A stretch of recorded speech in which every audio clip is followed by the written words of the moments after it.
Right, for variety's sake here, we're going to do some of this in white. Really because I want feedback. If anyone watches this, I want to know the difference between white and black. But back in the first day of class, I talked about how when we have rational expressions, there's parentheses assumed to be here. They're assumed. This is dividing line. The top is treated completely separate from the bottom. And so that distinguishes the difference between 1 over 3 plus 5 over 4 is not the same as 1 plus 5 over 3 plus 4. It's a thing that happens with our ordering. These are not equal. Not equal. And we have these invisible parentheses there, which means I could do a division, 3y minus 5, and take the result of that division and addition and divide it by another sum, 4 minus 2y.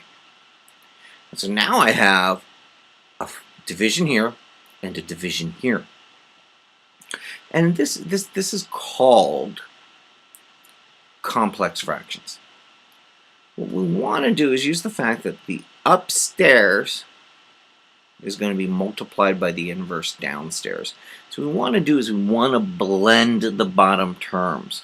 We want to get a common denominator so that we get a fraction, and we can do the same upstairs. So looking for a common denominator, 3 over y already has a y, but if I write 5 as 5 over 1, I want to multiply that by y over y. Right, y over y is 1. I don't change the value of my quantity, and I'll be able to get a common denominator. I'm going to do the same thing over here. I have 4 over 1 minus 2 over y. Again, I'll multiply this by y over y. So when I do this, I get a 3 minus 5y over y, because that's the common denominator here. A big fraction bar in the middle, 4y minus 2 over y. Now I'm going to use the idea that multiplication is the inverse.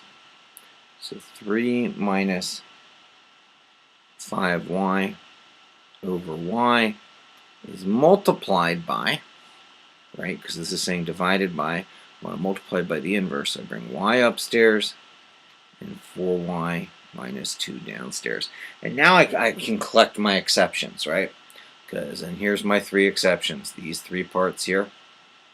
Once I do this division swapperoo. So y can't be 0, and y cannot be 1/2. Right? Because if I solve this out, I get a 1/2. Alright, so what can I do with this? Well, these make a 1.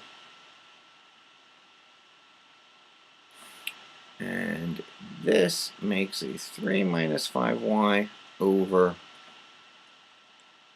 2 minus y minus 1. I'm going to pull the, 2y. Sorry about that. And I'm just going to do a little reorganization. I want to pull a negative out front. 5y minus 3 over 2 times 2y minus 1. With our restrictions up here. And this was problem 84. And it's complex